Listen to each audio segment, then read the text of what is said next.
Olá, bom dia! O Fator Agro já está no ar, aqui pela TV A Crítica e também pela RTN TV. Bom dia para você que nos acompanha na região norte do país, alô Manaus! Aqui no centro-oeste, Brasília, Mato Grosso, Goiás, por todo o país, nas regiões Nordeste, Sul e Sudeste. Confira as principais notícias de hoje. Queijo brasileiro ganha selo de ouro em premiação mundial. Operação derruba esquema de furtos de defensivos agrícolas. Mais inflação à vista. Governo confirma cortes no orçamento em política de garantia de preços. Conflito no campo. Produtores acusam MST de atear fogo em suas terras. E as feiras agropecuárias que devem movimentar a economia do país. Tudo isso e muito mais a partir de agora, no Fator Agro, que já está no ar. Fator Agro tem o apoio AproSoja Mato Grosso, juntos na lida e na vida.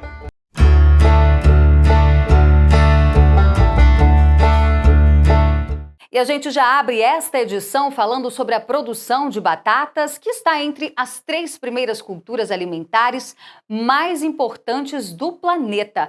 Aqui no Brasil não é diferente. Atualmente são produzidos 3,5 milhões de toneladas. Veja na reportagem de Alan Pitts. O Brasil produz por ano cerca de 4 milhões de toneladas de batata, incluindo o produto que vai para a indústria e aquele fresco que vai para a sua mesa. A batata não é originária do nosso país, mas acabou conquistando de vez o paladar dos brasileiros. Cozida, assada, no purê, recheada e especialmente frita. Que maravilha! A batata é um dos alimentos mais consumidos do mundo.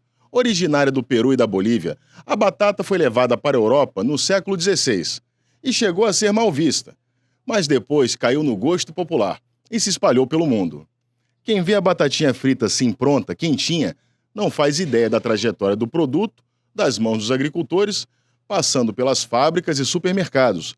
A batata percorre um longo caminho até chegar aqui, no seu prato. A batata ela não gosta de clima como esse ano, calor.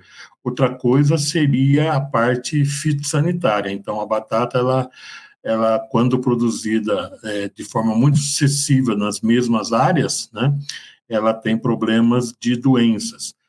E, por outro lado, também, né, são relacionados aí a custo de produção, a variedades, ou seja, trazer variedades, né, que suportam condições adversas. O próprio processo, vamos dizer assim, hoje, de adaptação da batata ao comportamento humano, ou seja, cada vez mais a tendência é que a população ela pede uma batata mais fácil, mais rápida de você preparar.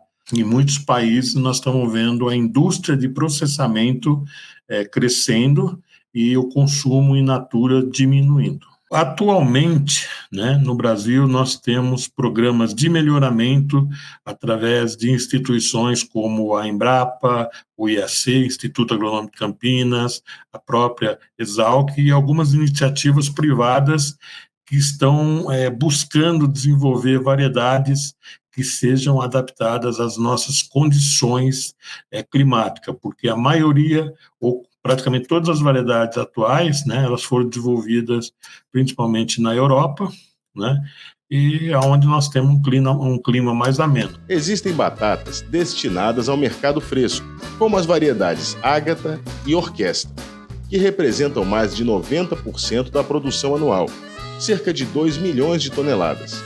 Já a indústria de batata pré-frita usa 2 variedades, a Asterix e a Marquise.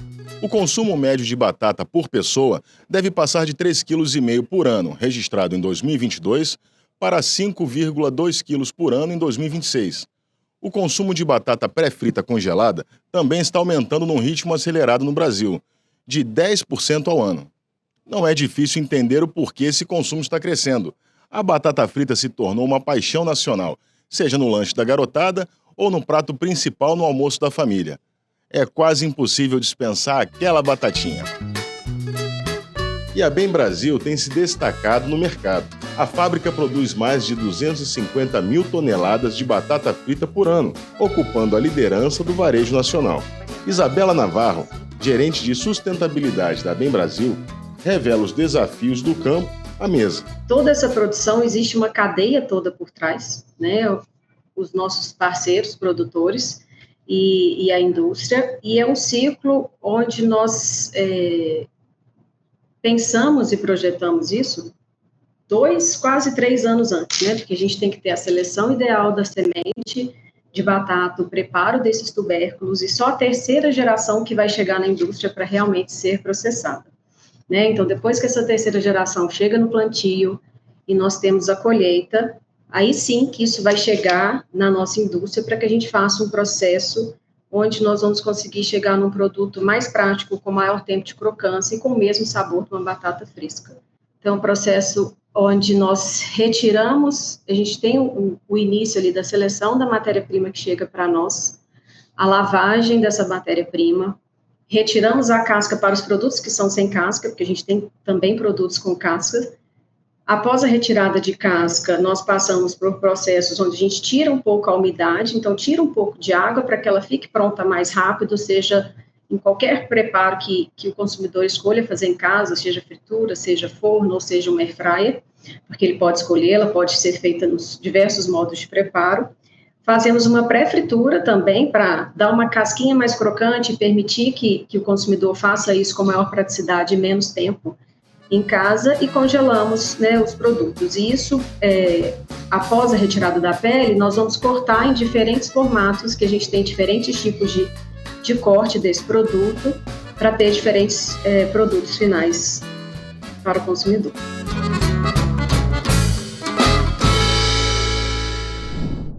Hora de fazer o nosso giro de notícias. A Confederação da Agricultura e Pecuária do Brasil prepara uma petição para a abertura de uma investigação de doping contra o leite em pó argentino. A decisão foi anunciada após uma reunião da Comissão Nacional de Pecuária de Leite da entidade, que se encontrou para discutir medidas de defesa comercial para mitigar os impactos das importações de leite em pó no país. Recentemente, alguns estados adotaram algumas medidas restritivas contra o leite em pó importado, mas ainda não apresentaram os resultados esperados. Goiás, Minas Gerais, Pernambuco, Paraná, Rio Grande do Sul e Santa Catarina são alguns lugares que medidas foram adotadas. A CNA acredita que a melhor estratégia nesse momento é investigar, já que existem indícios de exportação de leite a preços inferiores ao mercado interno da própria Argentina. Uma operação da Polícia Civil de Mato Grosso mirou um grupo especializado em furto de defensivos agrícolas. Os suspeitos também são investigados por sequestro de bens e valores, avaliados em R$1.200.000. A Operação Cerco Verde cumpriu 7 mandados de prisões preventivas e 11 de buscas contra o grupo criminoso em 2 estados, nas cidades de Canarana, em Mato Grosso, e em Goiás, nas cidades de Tumbiara, Rio Verde e Jataí. Os furtos teriam ocorrido entre 2021 e 2023, nos municípios de Araguaiana, Ipiranga do Norte, Ribeirão Cascalheira, Canarana e Itapurá. O ministro da Agricultura, Carlos Fávaro, confirmou no início da semana que os orçamentos do Seguro Rural e da Política de Garantia de Preços Mínimos vão sofrer cortes. Dos 15 bilhões de reais congelados no orçamento deste ano para cumprir a meta do resultado primário do governo e obedecer o limite de gastos. 453,3 milhões de reais serão da pasta comandada por Carlos Fávaro. Fontes do governo afirmaram que devem ser bloqueados menos de 300 milhões de reais da política agrícola, mais de 200 milhões da política geral de preços e cerca de 50 milhões do seguro rural. Já os 210,8 milhões de reais destinados ao Rio Grande do Sul não serão alvo de cortes, pois fazem parte do orçamento extraordinário para adoção de medidas de reconstrução pós-catástrofe climática. E nesta semana ocorreu a primeira audiência de conciliação no Supremo Tribunal Federal para tentar resolver o impasse de novas demarcações de terras indígenas. Veja na reportagem. A primeira audiência de conciliação foi no Supremo Tribunal Federal Contou com a participação de deputados representando tanto produtores rurais quanto indígenas. Ambos defenderam a pacificação, apesar dos discursos amenos. Ruralistas e representantes dos povos indígenas têm travado uma disputa há anos. Na tentativa de colocar um fim à insegurança jurídica no campo, o Congresso Nacional aprovou o marco temporal no final do ano passado. O presidente Lula, atendendo aos interesses dos indígenas, chegou a vetar a proposta, mas foi vencido, prevalecendo a vontade do Congresso Nacional. No entanto, em julho, o assunto voltou a ser motivo de discussão no STF. Isso porque o ministro Edson Fachin afirmou que a tese do marco temporal é inconstitucional. Coincidência ou não, após essa declaração, o número de invasões a propriedades rurais aumentou consideravelmente, principalmente nos estados do Paraná e no Mato Grosso do Sul. No último final de semana, em Douradina, no Mato Grosso do Sul, teve confronto e pelo menos 6 pessoas ficaram feridas entre produtores rurais e indígenas. Há registros também no extremo sul da Bahia. Por lá, um homem identificado como Nilson Berg Fonseca foi preso em Itabuna. O suspeito, autodeclarado indígena, é acusado de cometer diversos crimes, entre eles o de roubo mediante grave ameaça ou violência, além de invasão de propriedade alheia. O vulgo Binho, né? Ele pode-se dizer que é praticamente aí o líder das invasões no extremo sul da Bahia, e veio cometendo uma série de crimes, né, de 2022 para cá. Inclusive, teve mandado de prisão em aberto ainda em 2023, e esses mandados não eram cumpridos, né? Então, nós solicitamos, né, pela Agronex, uma audiência pública na Assembleia Legislativa da Bahia, onde lá nós expomos todos os crimes, não só dele, mas dos demais invasores, e cobramos das autoridades do poder público que essas prisões fossem efetuadas. O ministro Gilmar Mendes, que conduziu a audiência, em seu discurso inicial falou sobre a oportunidade de uma pacificação histórica e que, para isso, é preciso que todos cooperem. No entanto, a articulação dos povos indígenas do Brasil não gostou do posicionamento do ministro na condução do processo e cobra a derrubada do marco temporal.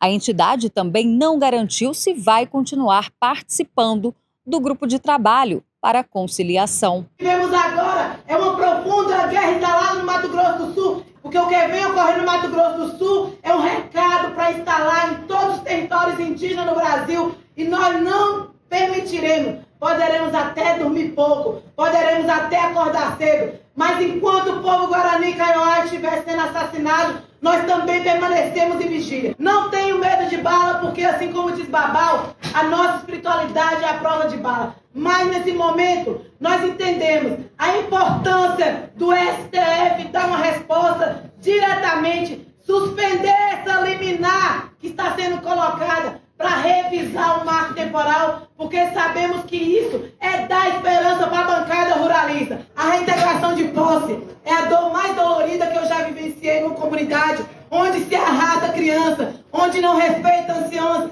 Eu tenho total sensibilidade. Não pense que nesse momento eu não sofro junto com vocês. O relator especial do Conselho de Direitos Humanos da Organização das Nações Unidas também criticou o Supremo Tribunal Federal por não bancar a própria decisão que derrubou o chamado Marco Temporal Indígena.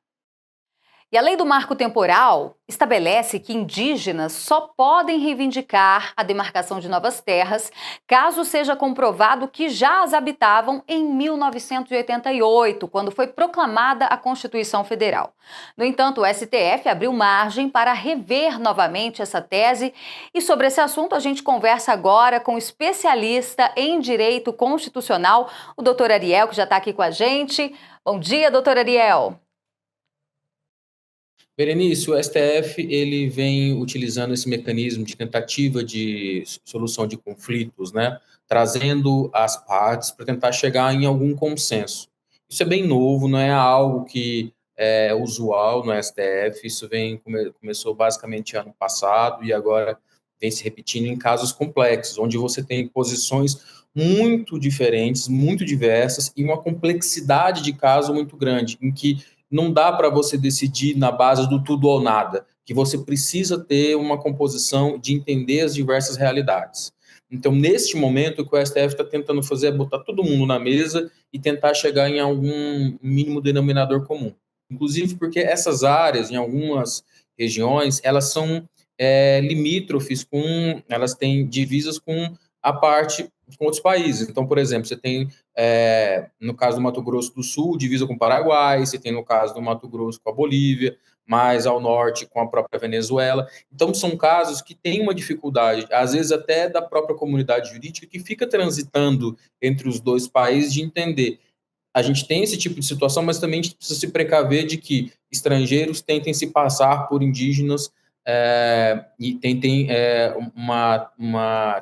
a demarcação de uma terra que de fato não fazem jus. Primeiro que o produtor ele precisa fazer toda uma construção de documentação, inclusive registrar os contatos que ele faz com os indígenas por celular, fazer o registro disso para evitar eventuais dissabores, inclusive usar os canais oficiais. Então, por exemplo, ou chegou ali uma comunidade que se diz indígena, dono daquela propriedade, ele tem que acionar a polícia, tem que acionar o judiciário, porque até que venha uma demarcação indígena, uma demarcação pelo governo federal de que a terra é de fato indígena, eles não têm o direito de poder invadir aquela terra. E é preciso usar os mecanismos oficiais, usar a polícia, o judiciário para que faça essa atuação, para evitar que se comece a criar o conflito do ponto de vista, inclusive, com arma de fogo, com arma branca, para evitar, inclusive, de sabor, tanto para o produtor quanto para quem está invadindo ali, evitar esse processo. O STF ele está em processo de confronto com o Poder Legislativo, e essa é uma situação que ele não vai querer confrontar com o Poder Legislativo, ao menos no curto prazo. Então, é uma situação que, se não houver essa discussão, assim, no mínimo, vai ficar para o ano que vem. Algumas outras situações que possam ser mais emergentes, pode ser que o judiciário venha com alguma decisão, com alguma liminar, o próprio STF pode garantir aqui ou acolá, dentro dessas ações, mas uma solução final, ela não vai ocorrer se não houver a negociação até o ano que vem. E se brincar, dependendo do ano que vem, não ficaria para outro ano. E vai ficar nesse embate. Então, ao meu ver, é muito ruim. O ideal é que as pessoas sentem à mesa. E elas, com de peito aberto, para tentar, né, uma negociação e para poder discutir o tema de forma clara. Não partir de premissas de que essa posição é minha, você já decidiu isso. Não funciona assim. Infelizmente, não é assim que esse caso vai se resolver. Ele precisa de negociação e precisa que as partes tenham abertura para negociar. Intervalo comercial, e na volta a gente mostra o desespero de produtores rurais que tiveram as suas propriedades invadidas pelo fogo. Vários animais ficaram feridos e até morreram. A suspeita é de incêndio criminoso. É um minutinho e a gente já tá de volta. Fator Agro tem o apoio AproSoja Mato Grosso, juntos na lida e na vida.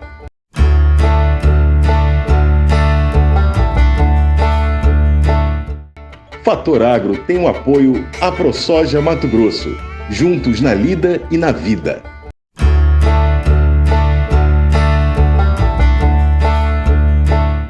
Já estamos de volta e a Associação Brasileira de Proteína Animal fez uma projeção positiva até o final deste ano para a produção de carne de frango no país. A estimativa é de crescimento de quase 2%, podendo chegar a 15,1 milhões de toneladas e com perspectivas iniciais de até 15,35 milhões de toneladas em 2025. Quem tem mais detalhes é o Ricardo Santin, presidente da BPA. Na avaliação dos 6 meses do ano que fizemos agora há pouco na coletiva da BPA, o setor de avicultura de postura teve números muito positivos. Quando olhamos a produção, nós temos um crescimento da produção concentrado principalmente no mercado interno. Nós devemos fechar o ano de 2024 com 56 bilhões e 900 milhões de unidades produzidas. E apesar de ter uma queda bastante intensa, no caso, quando comparado em percentuais, nas exportações, já que quase 40 e poucos por cento de queda. Isso se deveu porque no ano anterior tivemos sim um desempenho muito positivo, puxado especialmente pelo mercado de Taiwan, que esse ano está fechado para o Brasil por decisão do próprio país. Mas lembrando também que no setor de postura, nós temos 1% da produção que é exportada, o restante fica para dentro do Brasil. E quando olhamos um desempenho positivo, aliado a um custo de produção que é estável esse ano e que deve manter-se estável também em 2025, acena para um processo de recuperação, de equilíbrio no mercado interno, a mais do que tudo, aumento de consumo pelo brasileiro da proteína do ovo, que é o segundo melhor alimento disponível na natureza após o leite materno. Por isso a avaliação é positiva, também no setor de postura comercial, fecharemos o ano com dados muito positivos.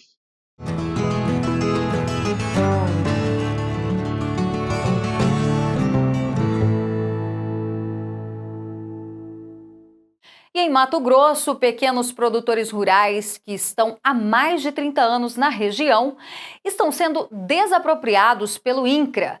Segundo o governo, eles não possuem perfil da reforma agrária. Os moradores acusam integrantes do MST de terem ateado fogo em suas propriedades após uma decisão da Justiça. Entenda melhor o caso na reportagem.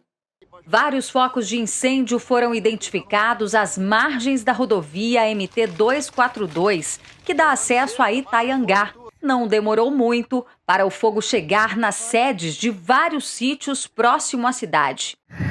Olha isso, galera. Chácara da minha sogra.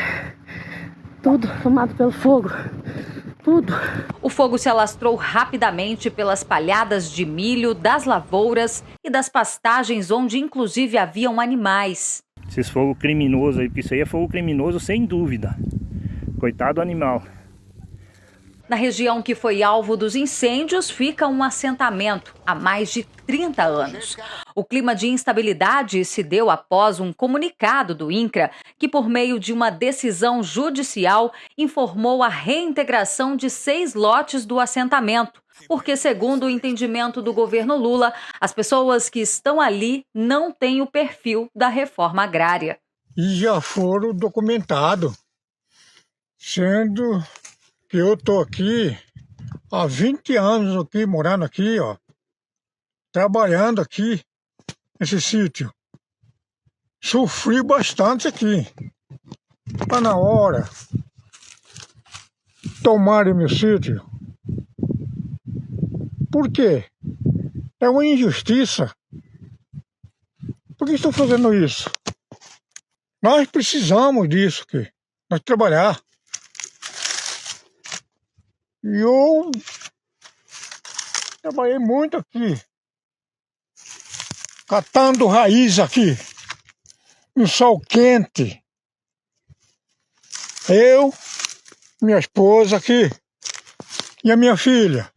O deputado Gilberto Catani explica que a decisão liminar causou medo nos produtores que estão na região, além de ter atraído centenas de pessoas enganadas pelo comunicado do órgão federal. E está acontecendo um absurdo. Estão tentando tomar terra de produtores rurais que desbravaram aquelas terras, que abriram aquelas terras, que cataram raiz, que sofreram, vocês sabem tudo isso. Estão tentando tomar agora daqueles assentados para dar para outras pessoas, segundo eles, de movimentos sociais que nós sabemos para que servem.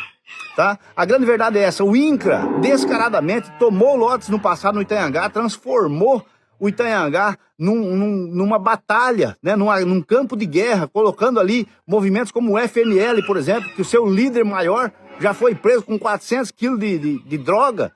É um absurdo o que está acontecendo no Itaiangá. Para o presidente da ProSoja de Mato Grosso, a insegurança na região foi provocada pelo próprio INCRA, pois a maioria dos produtores da região estão dentro da legalidade e cumprem os requisitos para receberem o título de sua propriedade.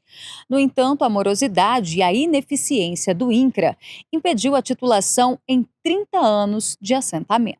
Entidades do setor no estado ressaltam a necessidade de a Justiça analisar individualmente cada caso e reforçam que, por se tratar de uma decisão liminar, o processo ainda não transitou em julgado e os produtores afetados tem o direito à ampla defesa e ao contraditório. Pelo amor de Deus, deixa a gente sossegada aqui trabalhar. Daqui dessa terra, que sai o sustento para vocês lá na mesa. Que vocês comem do bom do melhor. Saindo daqui, ó, desses braços aqui, ó, de suor. Hora de fazer mais um giro de notícias. Durante o Fórum Empresarial Brasil-Chile, realizado na capital chilena, Santiago, os dois países firmaram acordos comerciais importantes voltados para o setor agrícola. O evento contou com a presença do ministro da Agricultura e Pecuária, Carlos Fava. Entre os principais acordos, destaca-se a abertura do mercado brasileiro para a importação do melão pele de sapo, de origem chilena. Em paralelo, o Chile abriu suas portas para a importação de abacates brasileiros. Outro marco do evento foi a implementação da certificação eletrônica para bebidas, um mecanismo projetado para combater fraudes e garantir a autenticidade dos produtos comercializados entre Brasil e Chile. Atualmente, o Brasil vende por ano 1,5 bilhão de dólares em mercadorias agrícolas ao Chile, enquanto o país andino exporta 1,4 bilhão de dólares em produtos agrícolas para o Brasil. O Banco da Amazônia, BASA, anunciou seu Plano Safra 2024-2025 e destinará 11 bilhões de reais em crédito para pequenos e médios produtores da região amazônica. Este montante representa um aumento de 11% em relação ao plano anterior, que concedeu 9,9 bilhões de reais. O objetivo do BASA é impulsionar o desenvolvimento agrícola e rural da Amazônia, promovendo o crescimento sustentável e a inclusão econômica dos produtores da região. Para a agricultura familiar, serão destinados 1,3 bilhão de reais, visando fortalecer as pequenas propriedades e garantir a subsistência das famílias envolvidas. Os pequenos e médios produtores receberão a maior parcela dos recursos, com 5,4 bilhões de reais. Para a agricultura empresarial, serão alocados 4,3 bilhões de reais. Este investimento visa fomentar grandes projetos agropecuários e produção em larga escala. E os valores de comercialização dos ovos registraram uma forte queda em julho, de acordo com o levantamento do Centro de Estudos Avançados em Economia Aplicada, o CPEA. Em Bastos, cidade de São Paulo, uma caixa com 30 dúzias de ovos brancos caiu de R$ 138,51 no primeiro dia de julho para R$ 123,77 no último dia do mês. Nos ovos tipo vermelho, a queda foi ainda maior, saindo dos R$ 164,91 para R$ 145,89. A desvalorização também impactou no poder de compra dos produtores.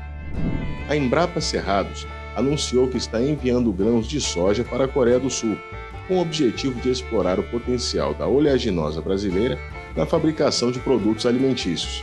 Essa iniciativa, que conta com a parceria da companhia Korea Agro Trade Center São Paulo, pode abrir novas oportunidades para a exportação de soja brasileira para o mercado asiático. O projeto visa testar cultivares de soja não transgênica desenvolvidas no Brasil, reconhecidas por seu desempenho na produção de alimentos amplamente consumidos na Ásia, como o tofu, um queijo vegetal feito a partir do leite de soja, o miso, uma pasta fermentada de grãos e diversas bebidas à base de soja.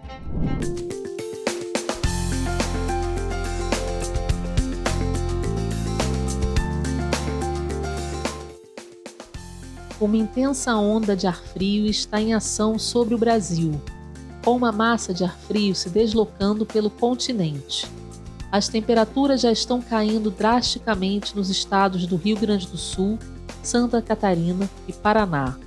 Segundo o Instituto Nacional de Meteorologia, INMET, o sistema deverá avançar para o sul e sudoeste de Mato Grosso, assim como para o sul e sudeste de São Paulo.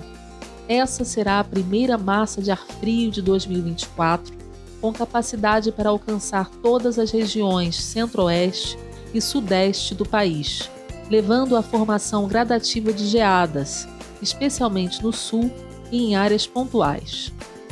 No final deste domingo, uma nova frente fria chegará para intensificar ainda mais as baixas temperaturas no centro-sul, que deverá enfrentar dias gelados até quarta-feira, 14 de agosto. O Instituto Nacional de Meteorologia emitiu 2 alertas laranja, indicando perigo devido às temperaturas 5 graus abaixo da média, por um período de 3 a 5 dias. Enquanto isso, Manaus segue com altas temperaturas, chegando a registrar máxima de 35 graus. E como prometido, o movimento SOS Agro realizou um tratoraço no Rio Grande do Sul em protesto ao governo federal. O movimento, organizado pelo grupo SOS Agro, contou com cerca de 320 tratores e mais de 10 mil pessoas. Os veículos acessaram a capital, Porto Alegre, desde as primeiras horas da manhã de quinta-feira e percorreram as BRs 386, 116, 290 e 448, a rodovia do Parque Harmonia. Houve congestionamentos no trânsito. Os tratores se deslocaram pelo centro de Porto Alegre, estacionando no parque. A manifestação dos agricultores é para reivindicar maior apoio do governo federal à categoria, após as enchentes que castigaram o Rio Grande do Sul. E neste mês é comemorado o Dia do Agricultor. E a partir de hoje nós vamos mostrar a história de famílias que escolheram viver da agricultura. Em uma série com 3 episódios que você assiste a partir de agora.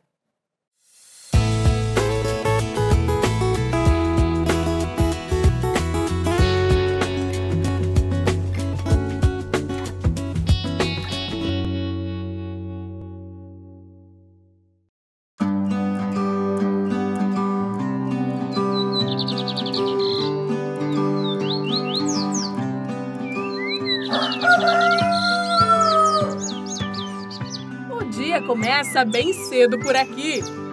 Aqui a gente levanta 5h30, 6 horas.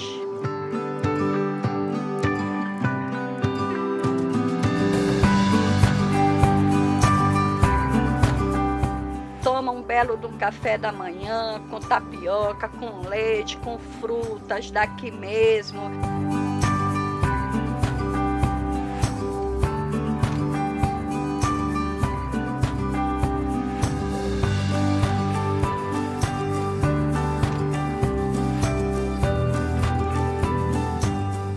Após o café, a gente começa a lida, mexo, planto, faço adubo, meu esposo roça.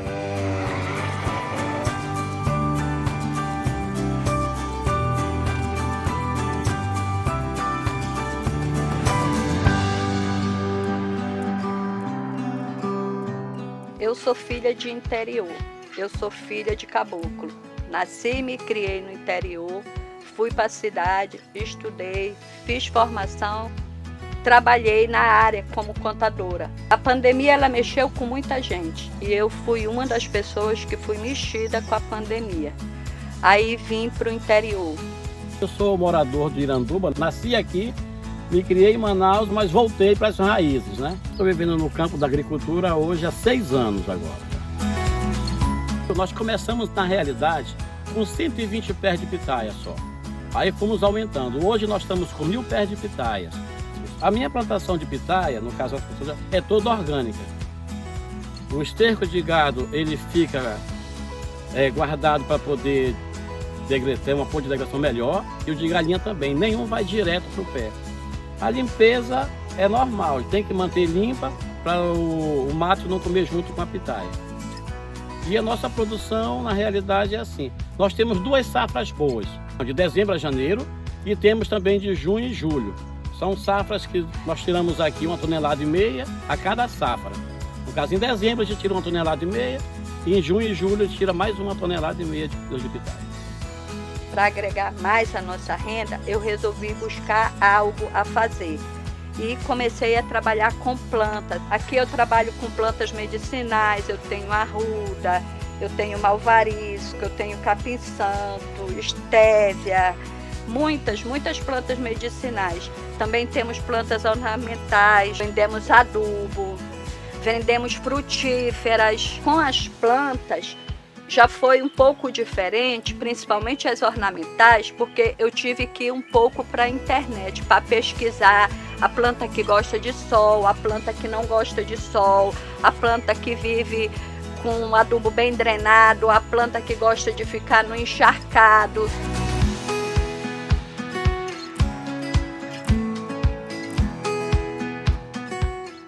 A Dona Socorro e o seu Natan falando com tanto entusiasmo das plantações, nem imagina os desafios que eles enfrentam até a colheita. Nosso solo não é um solo muito forte, então o desafio maior é calcarear o solo e mantê-lo adubado. No período de chuva é ter cuidado sempre com a florada. No caso, quando você dá uma florada, a pitaia só flora à noite. Se florar à noite e der uma chuva, você perde praticamente a safra toda. O desafio é o que a gente aprende no dia a dia. Todo dia tem uma novidade. Está sempre aparecendo um adubo novo, está sempre aparecendo um método novo de limpeza, de roçagem.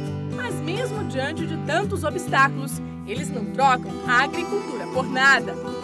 A agricultura fez com que ela, que é contadora, abandonasse a contabilidade, viesse para a agricultura, se dedicar com plantas. Eu, que era comerciante, estou me dedicando hoje com pitaias e com outras coisas. Então, a qualidade de vida no campo, para nós, é satisfatória e muito boa. Hoje, eu não quero mudar nada. Sou feliz com o que tenho, sou feliz com o que Deus me deu. Sou muito grata pelo que tenho aqui hoje. Uma paixão que passa de geração para geração. O seu Manuel, irmão do seu Natan, também vive da agricultura. Eu, desde pequeno, sou incentivado pelo meu pai, né, que sempre trabalhou na agricultura, com plantio de mandioca, com juta. E hoje a gente achou que era mais fácil trabalhar com produto de folhagem. Aí a gente planta aqui na terra firme couve, cebolinha, banana, laranja. E a banana a gente tira por cacho, mas como é pouca, a gente tira pouca. Mas dá pra gente se sustentar com eles, as coisas que a gente tem. Mas a gente não tem dia e nem hora, porque o produto é o seguinte: tem dia que a gente tem que trabalhar o sábado, domingo, feriado, dia santo, não tem dia certo. A agricultura para mim foi uma coisa que foi muito importante, porque eu, quando comecei a trabalhar com a agricultura, né, veio os meninos, né, que eu juntei com a minha esposa. Aí de lá para cá eu criei meus 3 filhos, né? E estou até hoje na agricultura. As mãos que plantam e colhem são as mesmas que enfrentam dificuldades na agricultura. O desafio maior do agricultor é a praga, por causa no caso. Quando dá muita borboleta, dá muita lagarta. E quando dá muita lagarta, dá muito o que vocês estão vendo, muitos furos na folha do couve, dá muita amarelidão na cebola. Em tudo elas mexem. Dona Socorro, seu Natan e seu Manuel estão entre os 5 milhões de produtores rurais que cultivam plantas, frutas e hortaliças de boa qualidade que vão parar na mesa dos amazonenses.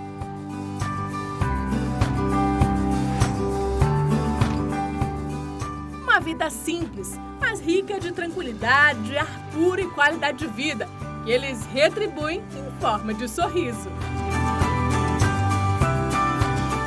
A agricultura para mim significa tudo, porque é da agricultura que eu tiro o sustento da minha família. E eu sou feliz aqui no meio da agricultura. A agricultura está dentro do bem-estar das nossas vidas.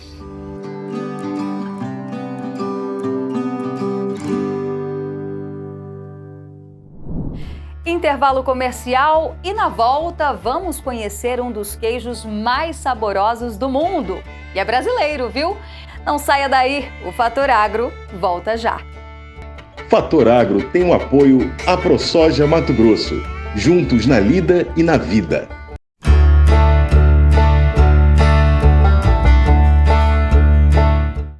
Fator Agro tem o apoio à ProSoja Mato Grosso, juntos na lida e na vida.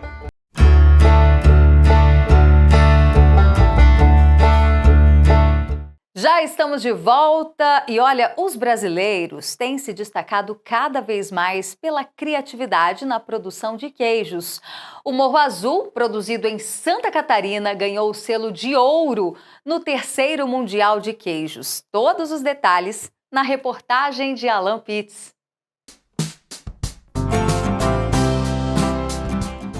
Para nós que estamos acostumados com a qualidade do queijo brasileiro, saber do sucesso do nosso produto não é novidade. O consumo de queijo nacional está aumentando não só no Brasil, mas também no exterior, onde, inclusive, nossos produtos estão ganhando prêmios. No lanche, como aperitivo, no café da manhã, o queijo se destaca na gastronomia e na mesa dos brasileiros. E os números provam isso. Segundo a Associação Brasileira das Indústrias de Queijo, ABIQ, o consumo médio per capita de queijos no país é de cerca de 5,6 quilos por ano. A produção de queijo mussarela cresceu mais de 30% desde 2017, se comparado com 2022, onde foram produzidas mais de 430 mil toneladas de queijo mussarela. O brasileiro também é apaixonado por pizza, o que acaba impulsionando a indústria do queijo. Segundo a Associação de Pizzarias Unidas do Brasil, existem mais de 100 mil pizzarias do país, produzindo quase 4 milhões de pizzas diariamente. O melhor queijo do mundo é brasileiro.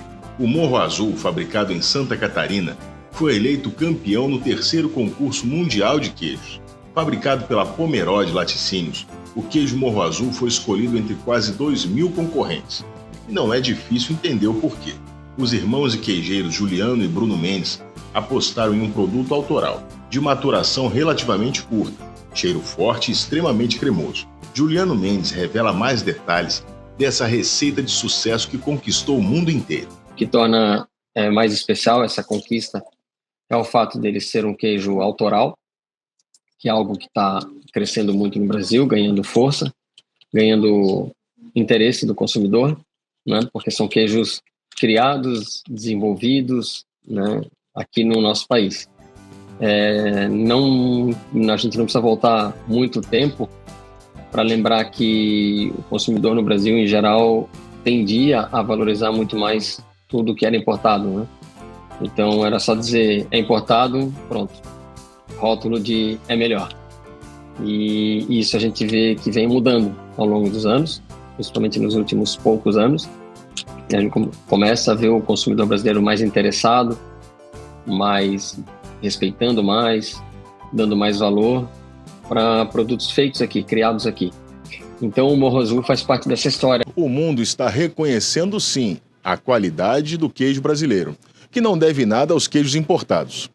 A prova disso é que estamos aqui na Deli Gil, uma delicatessen onde é possível encontrar o Morro Azul, fabricado em Santa Catarina. Produto que foi campeão do 3º concurso mundial de queijos. O Morro Azul tem uma característica especial, uma lâmina de carvalho em volta de sua massa. A dica, nesse caso, é cortar a tampa e retirar o produto com uma colher ou espátula. Aí, é só passar o queijo numa fatia de baguete fresquinha e aproveitar cada momento.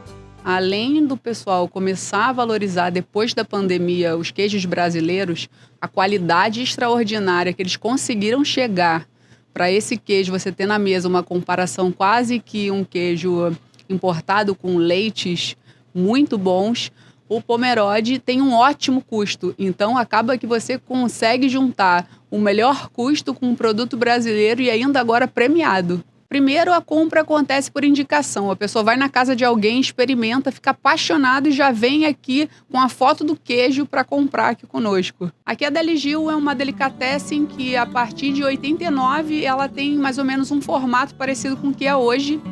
E depois de algum tempo, acho que uns 5 anos, eu entro nesse barco junto com o Gil, que é o fundador, que é meu pai. Entro como sócia junto com ele e a gente segue nessa curadoria, produto a produto, procurando produtos aonde façam a diferença na mesa do cliente. A gente tem aqui em torno de mais de 80 tipos de queijo e eu vou falar para você que nesse mix todo, a gente tem quase que 60% de queijos brasileiros de excelente qualidade. A gente vende os nossos queijos no Brasil todo. A gente está um pouco mais presente no sul e no sudeste por questões logísticas, porque é um queijo que precisa de refrigeração, então a gente consegue chegar a mercados mais próximos, mas sul e sudeste a gente está bem presente, outros estados também, temos vários clientes aí no Brasil todo.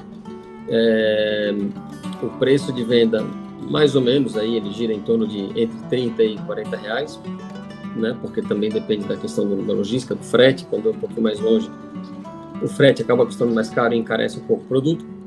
Então ele fica mais ou menos nessa faixa aí, entre 30 e 40 reais. O queijeiro vai selecionar esse conjunto de micro-organismos para conseguir alcançar o sabor que ele deseja, o objetivo. E eu acho que o Morro Azul tem uma seleção muito bem feita, uma seleção feliz de micro-organismos que fazem com que o sabor dele fique muito interessante, fique muito gostoso. E visualmente eu acho que a gente também come com os olhos. Eu acho que essa cinta de madeira, né, esse ritual, essa forma de consumir, ele acaba junto a todos, ele provoca todos os nossos sentidos gustativos, né, no aroma, no nosso paladar, no nosso olfato, visualmente também. Eu acho que esse conjunto de características que tornam ele o melhor do mundo.